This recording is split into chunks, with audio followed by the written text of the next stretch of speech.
Iyo abagabo bari kurongora, dore amakosa 5 bakora bibeshya. Abagabo benshi bibwira ko igihe bari mu gikorwa cy'imibonano mpuzabitsina n'abo bashakanye baba bazi ibyo bari gukora.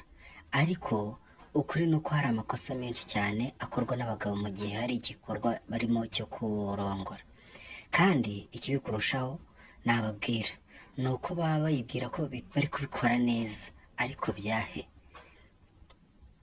Rimwe na rimwe aya makosa atuma uwo mwashyingiranywe cyangwa se uwo mwashakanye atuma atanyurwa n'umubano wanyu. Niyo mpamvu benshi ubona bakora divorce ingo zimaze nk'amezi 3. Muri iki kiganiro turi bureberera amakosa 5 akomeye cyane abagabo bakora iyo bari kurongora. Iri kosa rya 3 n'irya 4 n'irya 5 abagabo benshi ntago baba bazi ko ari amakosa bari gukora. Amakosa 5 abagabo bakora iyo bari kurongora ntago bakunze kubyita amakosa, ahubwo bumva ko nyine baba ari abantu bagomba ijambo.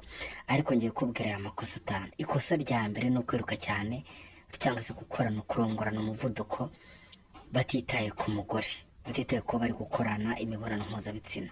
Abagabo benshi batekereza ko kwihuta cyangwa se kurongora vuba vuba cyangwa se kurangiza vuba aribyo bituma igikorwa kiba cyiza, ariko ntago aribyo cyangwa se kurongora vuba vuba ko aribyo bituma igikorwa kiba cyiza. Ariko kuri nuko abagore benshi bakenera igihe, bagakenera amarangamutima mbere yuko bagera ku munezero w'ibyishimo byabo bya nyuma, bagakenera kubwira utugambo tw'uko bakundwa tw'urukundo. Iyo rero umugabo yihuse cyane, umugore ashobora kutanyurwa n'umugabo cyangwa se n'umubano wabo, ku buryo umugore yumva nyine nta mubano umeze neza afite, kubera ko ntabwo yitabwaho mu bijyanye n'amarangamutima no guhabwa igihe muri iki gikorwa cy'imibonano.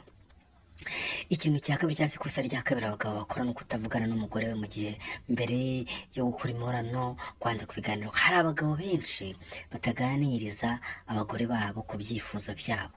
Nimba uri umugabo ajya uganiriza umugore ku byifuzo bye. Ariko kandi kuganira ni ingenzi cyane mu bana w'abashakanye, kuko bituma bamenyana neza, bakamenyana mu marangamutima. Ikosa rya 3 abagabo bakunze gukora mu gihe bari kurongora no kwibanda ku byishimo byabo gusa. Nimba arangije akumva ko umugore ntacyo bivuze, kumva ko nyine nawe agomba ashobora kuza kurangiza naho mu kindi gihe bongeye kubikora. Iri ni ikosa rikomeye cyane. Iyo umugabo atekereza ku byishimo bye gusa, ashobora kwibagirwa ko umubano ari uw'abantu babiri, ko aba yikunze, abibwira ko umubano ari uw'umuntu umwe. Rero ibi bishobora gutuma umugore atanyurwa mu mubano. Ikosa rya 4 abagabo bakora bari kurongora rwose ni ukutagira urukundo n'ubwitonzi. Abahanga mu mibanire y'abashakanye bavuga ko ubwitonzi n'urukundo mbere y'igikorwa ari ingenzi cyane. Urugero nko gusomana cyangwa se gukorakoranaho, kubwirana utujambo twiza nibyo by'ingenzi. Ntabwo ari hari ikosa rero ni ukuvuga ngo abagabo rero bakora ikosa ryo kujya atagenda agahita atura hasi agahita akora igikorwa cy'imibonano. Iyo rero ibi bivuze ibi byo kuba gutanga akaya mu magambo mu buryo bwo gusomana, kwitanaho, iyo bibuze umubano ushobora kubura uburyoshye, urugo rugasigara rubishye pe. Ikosa rya 5 ari naryo rya nyuma ni ugutekereza ko umugore azi ibintu byose.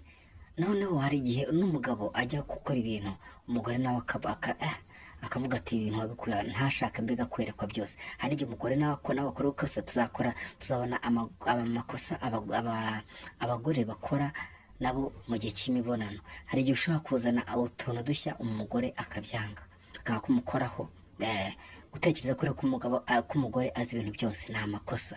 Ereka umugore wawe kuzi ibintu, umwigishe ibyo akunda kwiga, ubimwigishe, ibyo adakunze ubyihorere. Hari abagabo batekereza ko nta kintu gishya bashobora kwiga, ariko ukuri ni uko umubano w'abashakanye usaba kwiga buri gihe. Hari igihe umugore ajya kwigisha ibintu ukigira uwa danje. Rero kumenya uwo mwashakanye neza bituma urugo rugira ibyishimo byinshi, bigatuma urugo ruramba, mukarambana mu byishimo. Hari abantu babanye